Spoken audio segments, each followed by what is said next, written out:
Hello everyone, खुशी computer YouTube channel में आपका स्वागत है। आज की इस वीडियो में आपको कॉम्पिटिटिव एग्जाम में पूछे जाने वाले कंप्यूटर के रिलेटेड प्रश्नों के बारे में बताया जाएगा। इस वीडियो में कुछ सिलेक्टेड और इंपॉर्टेंट क्वेश्चंस लिए गए हैं। अगर आप कॉम्पिटिटिव एग्जाम वीडियोस पार्ट 1 और पार्ट 2 नहीं देखे हैं तो नीचे डिस्क्रिप्शन में लिंक दिया है, उसे जरूर देखें। अगर आप railway, banking, SSC, NTPC, group D, state level exam, triple C, Beltron या डेटा एंट्री ऑपरेटर इत्यादि परीक्षाओं की तैयारी कर रहे हैं तो आपके लिए यह वीडियो बहुत हेल्पफुल होने वाला है। तो वीडियो को लास्ट तक जरूर देखिएगा, इससे आपको एग्जाम में बहुत हेल्प मिलेगी। आपको टोटल कंप्यूटर फंडामेंटल के 200 क्वेश्चंस करवाए जाएंगे। यह उसका पार्ट 3 का वीडियो है। इस वीडियो में टोटल 25 क्वेश्चंस करवाए जाएंगे। तो स्टार्ट करते हैं। पहला प्रश्न। आगे बढ़ने से पहले इस चैनल को लाइक, शेयर एंड सब्सक्राइब जरूर कर दें ताकि आने वाली वीडियो आप तक जल्द से जल्द पहुंच सके। तो ये रहा पहला प्रश्न। Every computer runs N OS software program. What does OS stand for? इसका मतलब यह हुआ कि प्रत्येक कंप्यूटर को चलाने के लिए एक ओएस सॉफ्टवेयर की आवश्यकता पड़ती है। उस ओएस सॉफ्टवेयर का पूरा नाम क्या है? तो उस ओएस सॉफ्टवेयर का पूरा नाम होता है ऑपरेटिंग सिस्टम। आपको पता है किसी भी कंप्यूटर को चलाने के लिए एक ऑपरेटिंग सिस्टम सॉफ्टवेयर की आवश्यकता पड़ती है जिससे हमारा कंप्यूटर स्टार्ट होता है। तो इसका राइट आंसर होगा ऑपरेटिंग सिस्टम। नेक्स्ट क्वेश्चन है, monitors, printers, disk drive, keyboard, mouse are included in which of the following categories? मतलब ये जितने भी डिवाइसों के मैंने अभी नाम बोले, monitor, printer, disk drive, keyboard and mouse, ये सभी किस प्रकार की श्रेणी में आता है? तो इसका सही उत्तर होगा हार्डवेयर, क्योंकि इसमें स्टोरेज डिवाइस भी है, इसमें इनपुट डिवाइस भी है, आउटपुट डिवाइस भी है। तो स्टोरेज डिवाइस केवल अकेला नहीं है, स्टोरेज के साथ साथ मॉनिटर आउटपुट डिवाइस भी है, कीबोर्ड और माउस इनपुट डिवाइस भी है। तो ये सारी हार्डवेयर कैटेगरी में आती हैं। इसका राइट आंसर होगा हार्डवेयर। नेक्स्ट क्वेश्चन है, विच of the following device is use for reading barcode data? Barcode के डेटा को स्कैन करने के लिए, रीड करने के लिए किस डिवाइस का उपयोग किया जाता है? तो इसका राइट आंसर होगा बारकोड रीडर, BCR। ये बारकोड रीडर का ये एक तस्वीर है। इसका ज्यादातर प्रयोग किया जाता है मॉल्स में और सुपरमार्केट में। जो प्रोडक्ट के ऊपर जो प्रिंटेड बारकोड दिए हुए रहते हैं उसे स्कैन करके उसकी कीमत को कंप्यूटर में भेजने के लिए इसका प्रयोग किया जाता है। ये बारकोड रीडर है। इसका राइट आंसर होगा BCR। नेक्स्ट क्वेश्चन है, Which of the following are two category of low level language? Low level language की मुख्य दो कैटेगरी कौन कौन सी है? तो इसका राइट आंसर होगा machine level and assembly level language. जैसा कि आप सभी जानते हैं, मशीन लेवल एक लोवेस्ट लेवल की भाषा है जिसमें बाइनरी संख्या होती है जिसे कंप्यूटर सीधे एक्सिक्यूट करता है, और असेंबली लैंग्वेज एक लो लेवल प्रोग्रामिंग लैंग्वेज है जिसको मशीन लेवल में बदलने के लिए एक सॉफ्टवेयर की आवश्यकता होती है जिसे असेंबलर बोलते हैं। तो इसका राइट आंसर होगा machine level and assembly level language. ये दोनों लो लेवल लैंग्वेज कहलाती है। नेक्स्ट क्वेश्चन है, SMPS का पूरा नाम क्या होता है? आपको पता है SMPS किसे कहा जाता है? SMPS देखिए ये है, इसका पूरा नाम होता है स्विच मोड पावर सप्लाई, जिसका काम होता है कंप्यूटर के अंदर इलेक्ट्रिक करंट फ्लो करना। इसी के माध्यम से हम कंप्यूटर के अलग अलग डिवाइस में पावर सप्लाई करने का काम करते हैं। तो इसको स्विच मोड पावर सप्लाई कहा जाता है। नेक्स्ट क्वेश्चन है, रैम कितने प्रकार की होती है? तो जैसा कि आप सभी जानते हैं, रैम दो प्रकार की होती है। एक जिसे DRAM बोलते हैं, दूसरा जिसे SRAM बोलते हैं। तो रैम दो प्रकार की है। D का मतलब होता है डायनामिक और S का मतलब होता है स्टैटिक। एक स्टैटिक रैम होती है और एक डायनामिक रैम होती है। नेक्स्ट क्वेश्चन है, which operating system is developed by used Apple. Apple company के द्वारा किस ऑपरेटिंग सिस्टम का निर्माण किया गया है? तो एप्पल ऑपरेटिंग सिस्टम iOS, जैसा कि आप जानते हैं विंडोज माइक्रोसॉफ्ट का है, माइक्रोसॉफ्ट। एंड्रॉयड जो है ये एक गूगल का ऑपरेटिंग सिस्टम है। किसका? गूगल ऑपरेटिंग सिस्टम है। इसी प्रकार से iOS एप्पल का ऑपरेटिंग सिस्टम है। नेक्स्ट क्वेश्चन है, a half bit is known as, half byte को क्या कहा जाता है? तो आप जानते होंगे हाफ बाइट को निबल कहा जाता है। अब यहां देखिए, 1 बिट जो होता है वो 1 कैरेक्टर के बराबर होता है, 1 कैरेक्टर के बराबर होता है। ठीक इसी प्रकार से अगर 4 बिट होते हैं, 4 अगर बिट होते हैं तो ये 1 निब्बल के बराबर होते हैं, 1 निब्बल। इसी प्रकार से अगर 8 बिट हो जाते हैं, 8 बिट, तो इसे कहा जाता है 2 निब्बल और 1 बाइट। याद रखिएगा इसे। 1 बिट 1 कैरेक्टर के बराबर होता है, 4 बिट 1 निब्बल के बराबर होता है और 8 बिट 2 निब्बल के बराबर होता है और 1 बाइट के बराबर होता है। तो इसका राइट आंसर होगा निब्बल। नेक्स्ट क्वेश्चन है, 1 nibble is equivalent to how many bits? अब यहां पर क्वेश्चन है 1 निब्बल के बराबर कितना बिट्स होता है? तो इसका राइट आंसर होगा 4। जैसा कि आप सभी जानते हैं कि जब 4 बिट्स बनता है तो 1 निब्बल होता है, तो इसका राइट आंसर होगा 4। 1 निब्बल कितने बिट के बराबर होता है? तो 4 बिट के बराबर होता है। नेक्स्ट क्वेश्चन है, the smallest unit of data in computers, computer की सबसे छोटी इकाई कौन है? तो आप सभी जानते हैं कंप्यूटर की सबसे छोटी इकाई होती है बिट। नेक्स्ट क्वेश्चन है, how many bytes are equal to 1 kilobyte? कितने बाइट्स 1 किलोबाइट के बराबर होती है? तो आपको पता होना चाहिए कि 1 केबी के बराबर 1024 बाइट से होती हैं। 1024 बाइट्स जब मिलेंगी तो 1 केबी बनता है। नेक्स्ट अगला सवाल है, विच of the following is an output device? निम्न में से कौन एक आउटपुट डिवाइस है? तो इसका राइट आंसर होगा VDU। वीडियो का पूरा नाम होता है विजुअल डिस्प्ले यूनिट। नेक्स्ट अगला क्वेश्चन है, विच of the following is an input device? निम्न में से कौन सा इनपुट डिवाइस है? तब इनपुट डिवाइस की बात करें तो आपको पता है प्लॉटर एक आउटपुट डिवाइस है, प्रिंटर भी एक आउटपुट डिवाइस है और वीडियो भी एक आउटपुट डिवाइस है। वीडियो का मतलब मॉनिटर होता है। और इसका राइट आंसर होगा, इनपुट डिवाइस की अगर बात करें तो माउस एक इनपुट डिवाइस है। नेक्स्ट क्वेश्चन है, the central processing unit is located in the dash. जो सेंट्रल प्रोसेसिंग यूनिट होता है जिसको सीपीयू बोलते हैं, वो कहां पर पाया जाता है? तो आपको पता होना चाहिए कि central processing unit system unit के अंदर पाया जाता है। सिस्टम यूनिट, सिस्टम यूनिट की फिगर आप देखना चाहेंगे तो ये देखिए, ये सिस्टम यूनिट की फिगर है। इसे कहा जाता है सिस्टम यूनिट। इसी के अंदर सीपीयू पाया जाता है। उस सीपीयू को हम लोग प्रोसेसर बोलते हैं।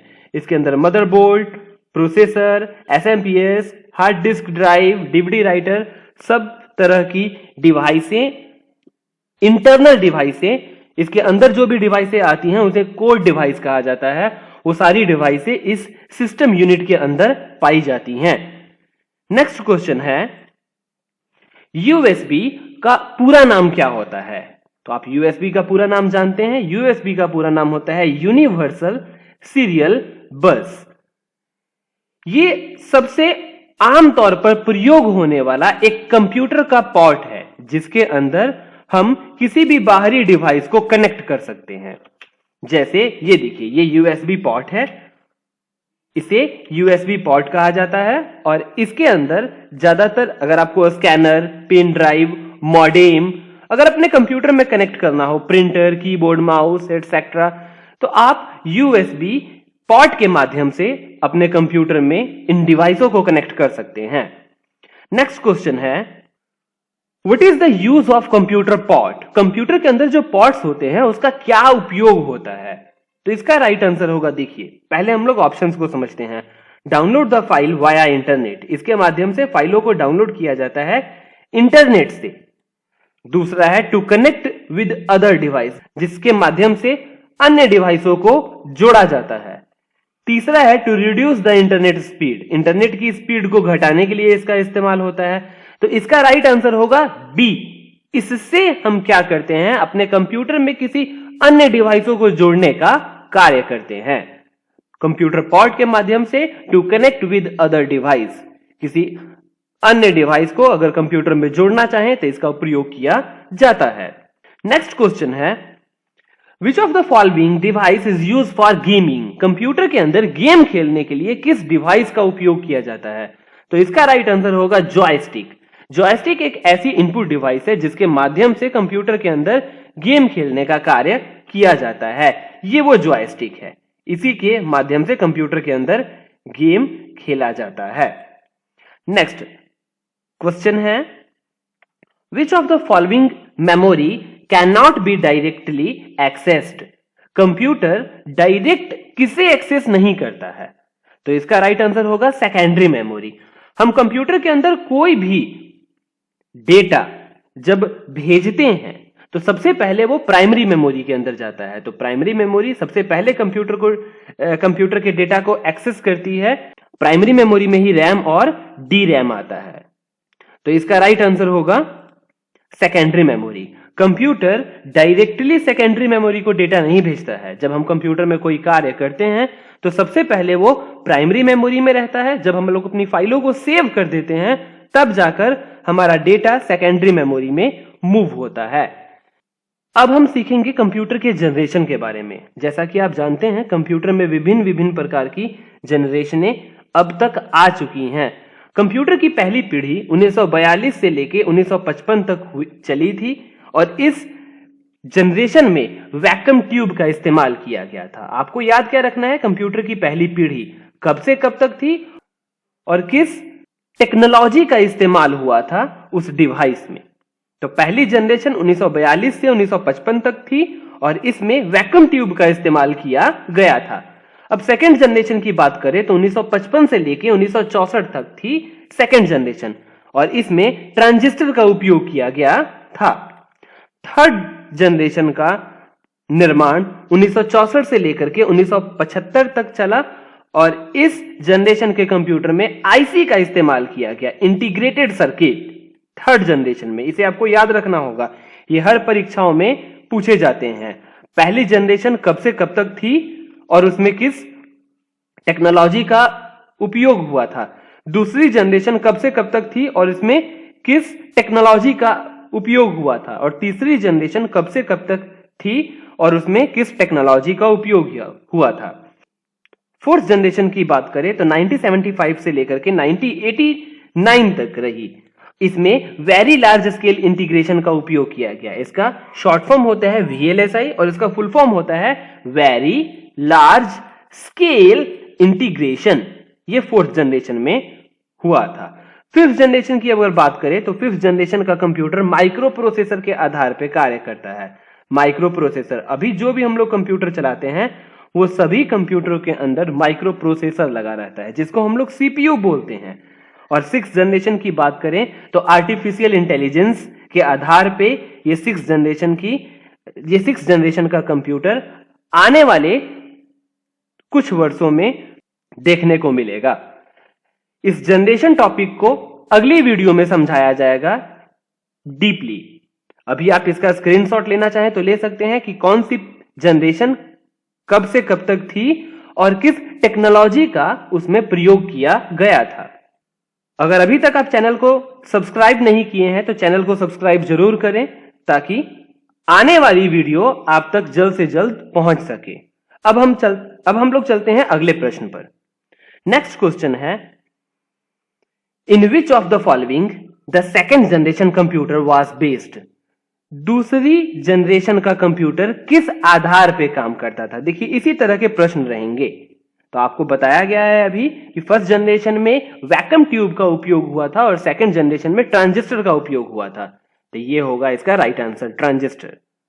नेक्स्ट क्वेश्चन है, in which of the following computer generation vacuum tube were used. Vacuum tube किस पीढ़ी में उपयोग किया गया था। तो आपको पता है वैक्यूम ट्यूब का प्रयोग फर्स्ट जनरेशन में हुआ था। ठीक, नेक्स्ट अगले क्वेश्चन की तरफ बढ़ते हैं हम लोग। विच of the following statement is correct about the URL. URL क्या होता है, उसका स्टेटमेंट कौन सा सही है इन चार ऑप्शनों में से। तो पहले चारों ऑप्शंस को एक बार पढ़ते हैं। फर्स्ट है, URL is a software that connect to the internet. URL एक सॉफ्टवेयर है जिससे इंटरनेट को कनेक्ट किया जाता है। दूसरा ऑप्शन है, URL is the address of the web page. URL एक एड्रेस है, एक पता है जिससे वेब पेज पर पहुंचा जाता है।